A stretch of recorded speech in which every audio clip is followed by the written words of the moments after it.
I spent an hour every Sunday for the last 4 weeks in a sensory deprivation tank. For those who don't know what a sensory deprivation tank is, so how it works is you go into this egg-looking thing and has about 500 kilograms of magnesium, and the temperature is set perfectly to what your body temperature is. Your brain is spending 90% of its energy processing gravity, controlling your temperature, and processing visual stimuli. You process about 10 million bits of information. So when you close all that off, what you're ideally giving your brain is the opportunity to use all that processing power to heal. You really need to process.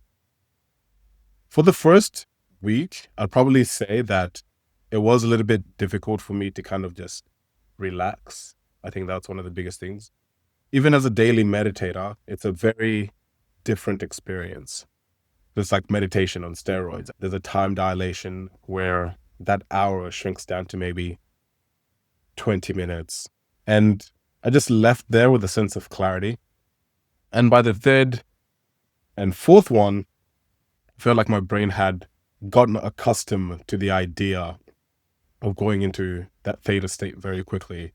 And I could jump into the sensory deprivation tank and I'd be able to get into that theta state within like 5 minutes. And someone asked me if I find it scary or I enjoy it.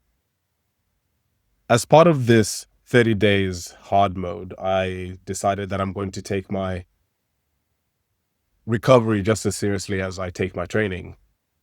And this was part of the process.